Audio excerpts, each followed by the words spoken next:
Hello, and welcome back to zinstake, your new and favorite regular people news podcast. This is the podcast where are you tired of watching the news and not knowing what's going on? Are you tired of having to look up 5 different articles just to understand one thing about one news article? Well, you're in luck, my friends, because this is what zinstake is all about. It's about bringing the news to regular people like us to try to understand what people are really saying on the TV or on the radio. Now, I just want to start off by apologizing to all our fans out there. You know, Vincent, Keaton, Jalal. I'm sorry that we weren't able to produce our show last week because of technical and personal issues. Okay? Now, getting off with our first part of the podcast, I just want to have everyone know that this isn't financial advice in any way, shape, or form. Anything you do with any piece of information is always your responsibility. It's your money. And most importantly, whatever you do, don't do what I say. Okay. So, first news of the day comes from Business Insider. A wave of M&A, that's merger and acquisitions, means the U.S. oil production boom may be over. All right, so a couple notes here on this. Public companies are buying up private oil firms responsible for a blockbuster 2023 for U.S. production for oil. Public firms are largely seeking to cut costs, reduce drilling activity, and maximize returning cash to shareholders. In contrast to private entities, which were far more focused on growth over the past few years, since they did not have to deal with public shareholders. Okay, so a couple things on that, my good friends, is number one, that is true, right? So public companies are really sick and tired of drilling all day, having all these issues because of drilling, governments putting up a bunch of red tape. They don't get to drill where they want to do it. And then on top of that, you have green people blocking their pipelines. Then you got all these protesters. Then you got the protesters that somehow have congressmen out there. Then you have NGOs. I mean, it never ends. It never ends. Whereas these private guys, they get a patch of land, they look around, no one's there, and they just go for it, right? A couple more things on that though is some of these barrels, you know, really do get counted a little bit more than they ought to, if you know what I mean.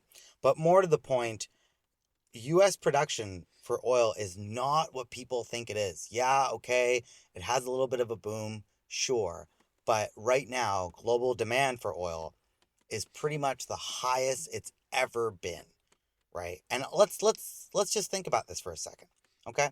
So, of the what 4 to 6 major oil companies out there that are buying up all these smaller companies that are doing all this drilling, if you get to do that and you can reduce the amount of drilling, especially because you kind of have to, because people hate you and people hate that you're drilling, because God forbid you should get oil to the economy. God forbid, right? If you have that as an excuse in your back pocket, all right, now you have the war over in Ukraine, you have the issues over in the Red Sea drama crisis over there. You add it all together, and what do you get? Eventually, you're going to get really high prices. Or at least that's what logic says, right? Not enough drilling, issues around the world, war uses oil. I mean, you got ships all up and down the Red Sea, nonstop battling it out. You got the Ukraine war is not dying down anytime soon. It's only a matter of time until there's a new war on the horizon. You still have Israel up in there. So the point is, if the production slows down, and then the prices go up, then these guys just end up making more money because they've made it so they've become more and more of the only product in town. You know what I mean? They're the only shop selling what you need, and eventually you will come to them. And when prices go up, they're not going to cry about it. All right? You don't want them to drill? That's absolutely fine. You want to put up red tape? Sure. They're just going to post record profits, and then you're going to have people on the news crying about it every day like they're doing right now. So moving forward, that was fun.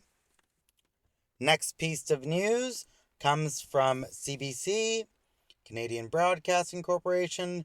Bank of Canada holds key interest rate at 5% again, saying it's still too soon for rate cuts. Bank of Canada Governor Tiff Macklem states it is too soon due to global risks such as the Red Sea attacks, which have impacted global shipping costs. That could feed into higher inflation as they escalate. And I quote here, there will come a time to cut rates, but it's not now. I mean, let's be real, people. It's higher for longer. Maybe our central banks don't have it in them to hike rates. Okay, I can believe that. Um, but at the end of the day, it's cutting cycles, right? Like it's hiking cycles. You don't cut for 2-3 months and then bring it back up for 2-3 months. You just don't do that. So once you start cutting, they go down, and once you start hiking, they go up. That's just how things go. And I don't know if you live in Canada or if you've been looking at Canadian prices for anything at all, but they're not going down. Same thing in the US, same thing in the UK, right? Same thing in most of the developed world.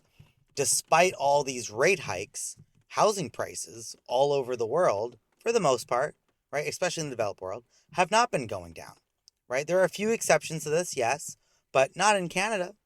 In Canada, the food prices aren't going down. Now, you can blame it on the Red Sea attacks. You can blame it on a war thousands of kilometers away, sure. But is it, though? Or is it that loans are a little too cheap so that you can just keep loaning money that didn't exist 5 minutes ago and now it exists, and then now you're putting into the economy to buy things you can't afford to only make those prices go up a little bit higher? I mean, what do you think, dear listener? Right or right? Okay. Moving forward, The Guardian reports that Houthi forces step up Red Sea attacks as U.S. and Denmark, of all people, shoot down drones. Okay, so Houthi forces in Yemen claim to have launched one of their largest attacks on U.S. shipping in the Red Sea and Gulf of Aden, saying they sent out 37 drones to hit U.S. Navy ships. Now I heard 15 of them or something got shot down, so the rest of them did hit. Right, so they're doing damage. We'll see what happens with that. But as we've discussed in earlier weeks, the Red Sea drama has not died down. The shipping crisis of the Red Sea is not ending. Not today, not tomorrow, probably not next week either. And then according to CNN Business, so this is a related article, fatal Houthi rebel attack may be a red line in the Red Sea shipping crisis. See, they call it the Red Sea shipping crisis. This drama continues on. So they say the first fatal attack on a commercial vessel in the Red Sea, it's the Liberian-owned True Confidence, was set ablaze following a Houthi missile attack. At least 3 were killed. Another notable ship, so we all know this one, the Ruby Mar, reportedly sunk in the Red Sea due to Houthi attacks. Now, if you remember, that was a bunch of unfinished fertilizer products, right? So it doesn't seem like it's much, but these things do add up, right? So like if you can't go through the Red Sea, that's an extra week to 2 weeks, depending on what you're shipping and where, on your supply chain. Now, it doesn't sound like a huge deal, except for the fact that we live in a just-in-time supply chain. And we lived, no, I'm going to rephrase that. We lived in a just-in-time supply chain. As in, we lived in a just-in-time supply chain prior to the pandemic. Post-pandemic, in this post-pandemic world, we're still not 100% of supply chain as we were in 2019. And this Red Sea business doesn't make it easier. I'll give you an example, all right? So let's say something simple. You want to get a drink that has milk tea, okay? Most of the powdered milk comes from Europe, so you got to take this powdered product, you have to take it from Europe, and then let's say it's an Asian drink, so it's got to get to Asia somehow. So instead of going through the Red Sea and the Suez Canal, you have to go all the way around Africa, Cape of Good Hope, all that, over through India, over to Asia, and then you get to make your powdered milk drink. And then eventually, let's say it goes to the US, right, where it gets packaged and shipped out to Canada or something. That's an extra 2 weeks. So that means that the person who is waiting for the powdered milk to get there in order for them to make your milk tea drink will only have to wait an extra 2 weeks. And the person who has to package it all together, he's waiting 2 weeks. You see where this continues down the line through and through, right? Like your entire shipping, your entire supply chain due to the shipping issue can get delayed, and it causes issues all up and down the line for almost everybody, right? Because everyone gets everything from somewhere else. We do not have domestic supply chains. It's not a thing. We live in a globalized economy. So, yeah, it's not a huge, big issue. Like, not it is. It's a deal, but it's not a big deal. At least not yet. But it very well can be. Fox News reports China pursues aggressive growth to prevent devastating slowdown. Government aims to transform, in quotes, economy. China has set up an ambitious series of reforms for its economy in an effort to boost growth amid a slide in the housing market and spending weakness. China achieved growth of 5.2% year over year last year. Surprising analysts, growth occurred in uneven spurts, indicating structural weakness in the economy. CCP to focus more on exports for increasing productivity. So you'll notice how when there's inflation, right? So if there's inflation, as soon as it slows down a little bit, everybody and their grandma all of a sudden wants to cut interest rates so they can loan more money in order to raise prices. However, when there's a deflationary cycle, oh no, the world's going to end. And why is that? Why is it always deflation's the enemy and inflation is okay, right? Why is that? Because when you have, so think about it like this. You have these giant companies all over the world, right? So if your Walmarts, your Amazons, your Googles, all these companies. Now, what happens when inflation happens, right? Even if it's mild inflation, what happens?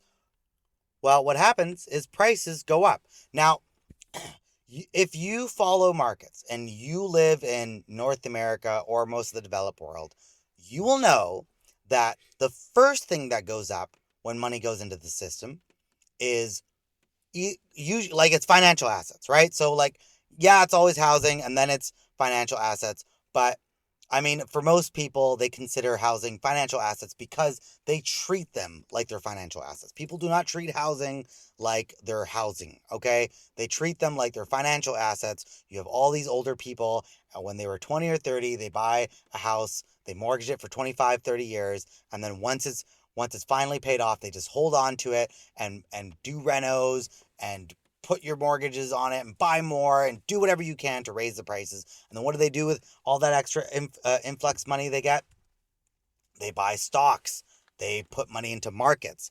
And then slowly that inflation trickles down from markets over to the rest of the economy. Okay? So that means those big companies we were talking about earlier, your Microsofts, your Amazons, your Google, your Tesla, your whatever you're into that week, Netflix, fine. All those company prices go up, right? So when that happens, the people that own the TV, the people that own the news agencies, the people that own all these things, yeah, oh, inflation's bad. My prices for groceries went up, but look at my stocks. Look at my housing. It's not so bad. Now, what happens when the true evil of deflation happens, right? Everyone hates deflation. Everyone's so scared of deflation. What is it? What happens? Right? So deflation happens. Obviously, it's the reverse. So money leaves the system. And where is it going to hit first? That's right.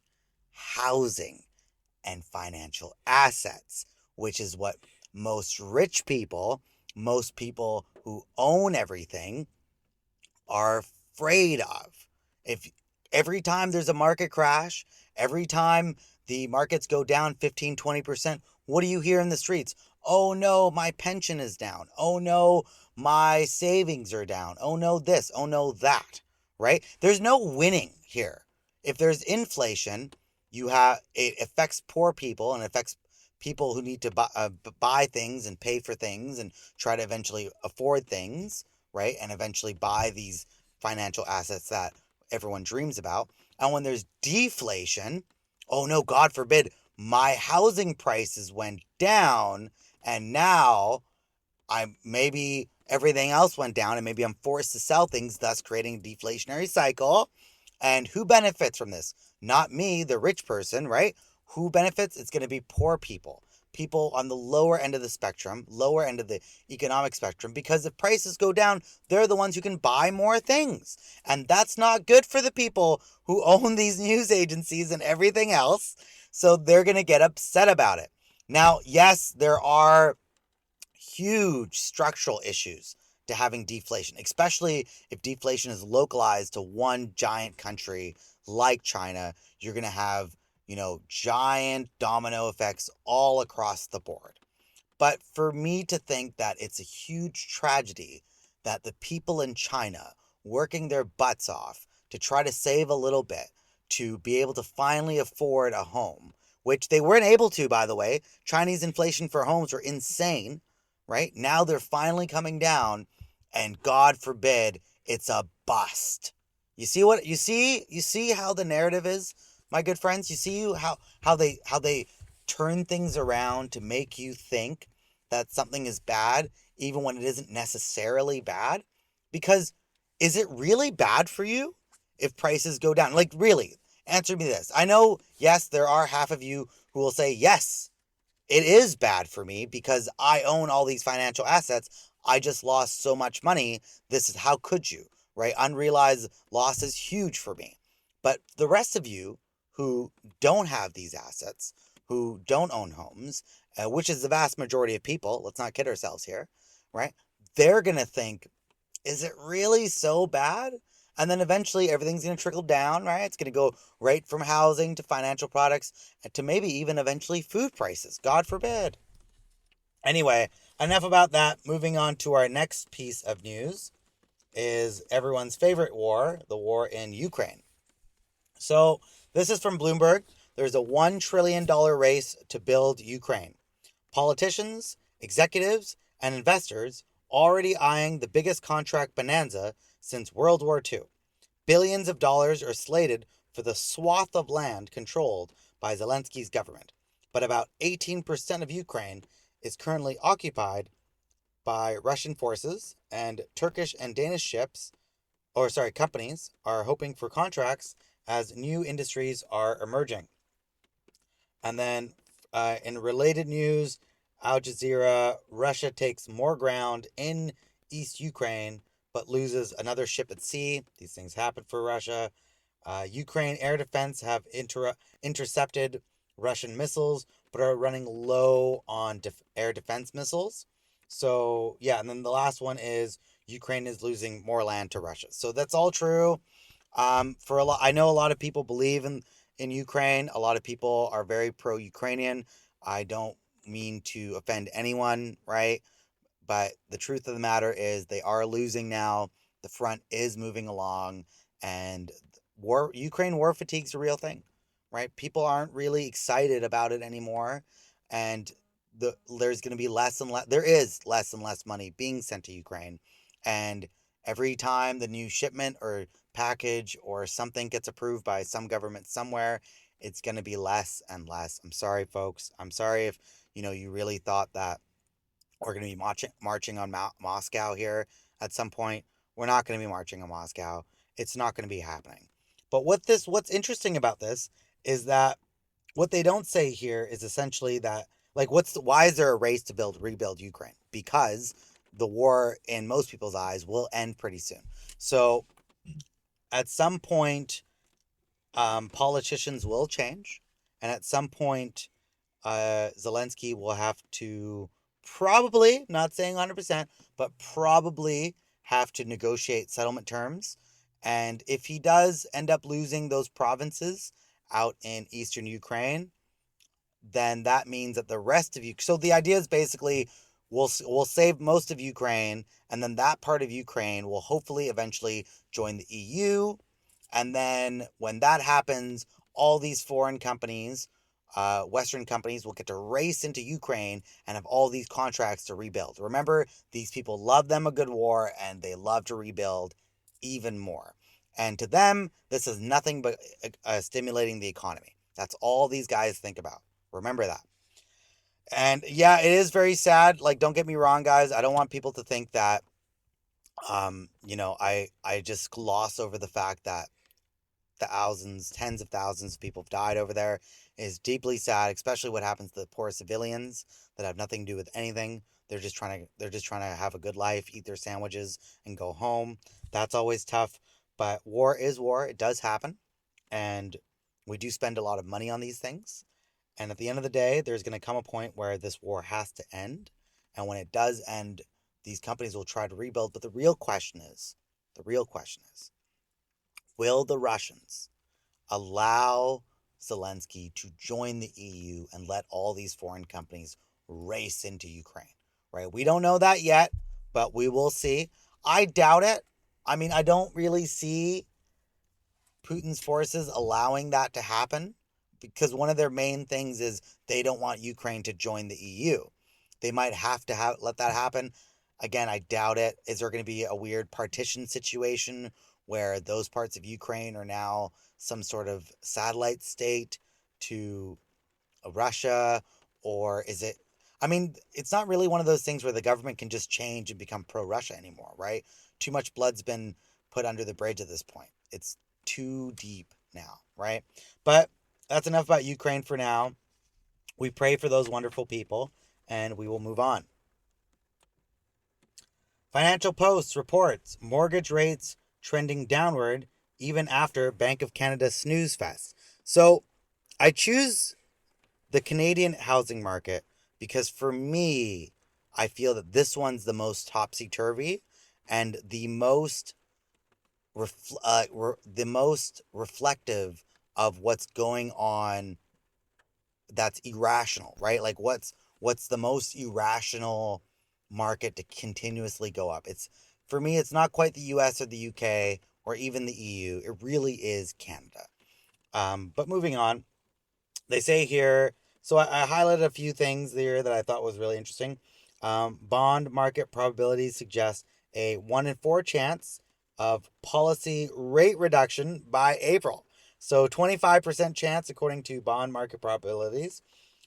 Rate cut isn't fully priced in until July, according to bond market indicators. And borrowers remain cautious and skeptical about potential rate cuts until they materialize. Here at zinstake, rate cuts aren't going to happen. Not this year. Not anytime soon. And certainly not by April. Not by July. Not by any of these times that people think it's going to happen. If it does happen, it would happen sometime in the winter, right before the next year. And even then, you have to remember these are first world countries with very, very strong currencies. The last thing they want to do is let them run. And there's going to come a point where people like the governor of the Bank of Canada, Tiff McClain, people like Jerome Powell and the governor of the Bank of England and all these places will have to choose between boosting the financial assets and mortgage prices and housing prices, because of all the complaints coming around the world, or to allow their currency to remain strong. That's gonna be a big decision, and zinstake, they're not gonna let that happen. They're not gonna let their currency run. They're not gonna have continuous nonstop inflation, because what these do is it creates unrest. Okay? Housing prices going down isn't gonna create unrest. I'm sorry. It's not creating unrest in China. It doesn't create unrest. Prices going down doesn't do that. You know what creates unrest? Prices going up continuously. Despite what all the real estate people want, despite what all the guys on Wall Street, Bay Street, and the city want, at the end of the day, 95% of people, maybe 80, whatever the number is, they don't want that. They're tired. They're tired of prices going up continuously. And it's a fight to get higher wages. Everyone knows that. If you're a regular, everyday person, right? Just an everyday guy working at, Wendy's or Blends Coffee or whatever you work, get it for you to get a raise that's reflective of CPI inflation rate is insanely difficult, especially since CPI inflation rates don't actually put in things like groceries and what your housing prices are. It doesn't reflect how you live and what your prices are. So even if you end up getting a 6% raise in a year, which you won't, by the way, if you do magically do that, it still doesn't really feel like you're like catching up at all. You don't feel like you're getting ahead.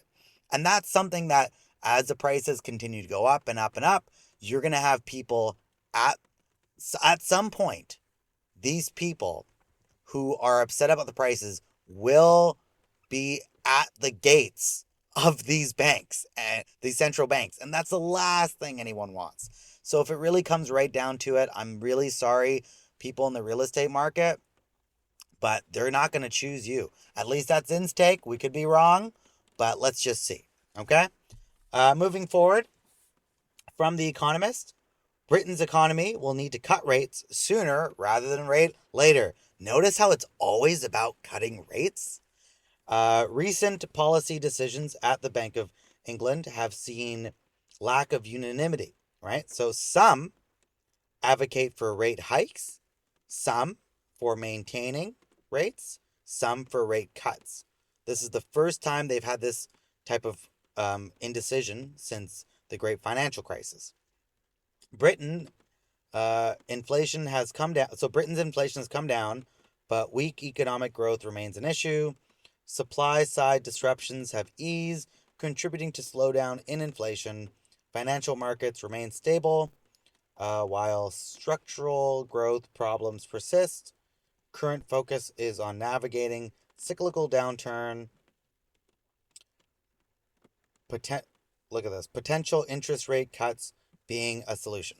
So if you notice, the only solution ever to boost the economy somehow, not ever, but like most of the time, the solution is, well, let's cut rates. It's like what, 6.5, 7%? A single digit number, people. Okay? It's a single digit number, but they need it to be lower. It's too much for them. Now, so in the States, they call it the last mile, right? So inflation is still around 3% month over month, or sorry, year over year. So if that continues on, if they can bring it down to 2%, which is the Fed's target, then they're happy, right? That's what's called the last mile. Now, this last mile is seeming to be proving to be very, very difficult. And that's because CPI numbers are a little skewed. We all know that. They take away groceries, they take away this, they take away that, they add this, they add that. They make it so it's as streamlined as possible to get their numbers on track. So it's, for them, it's not about what you feel is going up in your world. It's about a number that reflects what they have to do with interest rates, right? And that last percentage, it's hard to fake, it's hard to mess around with. And just like we're talking about, the Bank of England's coming down. See, here at the Bank of England, none of them can really none of them really agree. Some of these people just want to keep it the same, keep it where it is for longer. Some people are like, let's get some more high, because this is the Bank of England, people. They've had a strong currency since long before our grandparents were born, long before your grandparents were born. Okay, their currency really does matter to them. Cost of living does not, but their currency does. And it's very difficult for some of these guys and girls to sit there and be like, why do I have to let my currency continue to run? Why can't I have a strong currency? Well, because your economy's imploding over here, people. That's why. It's not very easy to be you, Britain. And I'm really sorry to the people who live there.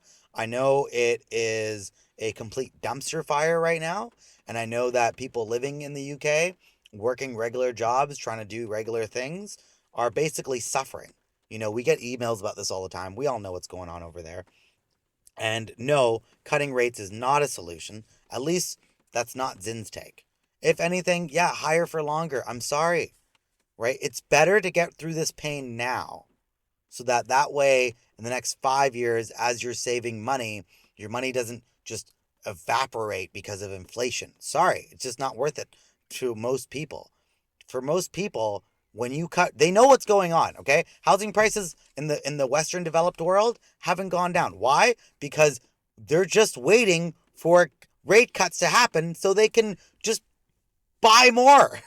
That's what they're waiting for. It's 7%, 6%, 5% policy interest rate is not an actual, it's not really stressful for the economy. It's stressful for real estate agents, It's stressful for hedge fund guys trying to get more money so they can mess around with markets. Yeah, but it's not actually stressful for the entire market because then you would see huge sell-offs and we're not there yet. And will we be there? We're not sure. But, here's hoping because they're having it in China. And all of a sudden, poor people in China who save a bit of money can all of a sudden afford to maybe buy a home. God forbid. God forbid. All these ghost towns in China with all these empty homes and no one can seem to buy them.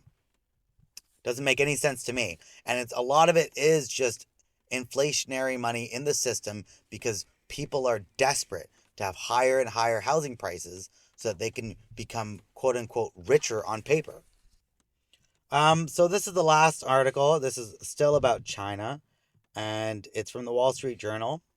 How China's deflation threatens the global economy. So let's see what they have to say. Consumer prices in China have been falling, leading to concerns about deflation. Listen to that. Consumer prices in China. Chinese government plans to issue special treasury bonds to stimulate economic growth. China experiencing a real estate bust and slow economic growth. Falling prices in China are not just a problem for China, but also for the rest of the world as it puts pressure on domestic manufacturers and exporters. Economists are divided on whether China's deflationary trend is a short-term issue or a spreading trend that could lead to long-term economic struggle. Okay, so let's just wire back to this word here. We saw consumer prices in China have been falling. So that means what consumers buy in China, which means your average person can buy more with the money they have. How awful. And China is experiencing a real estate bust. And it does slow down your economic growth. So yes, it is bad in the way where, you don't have as many companies happening. Maybe eventually you'll have less and less jobs.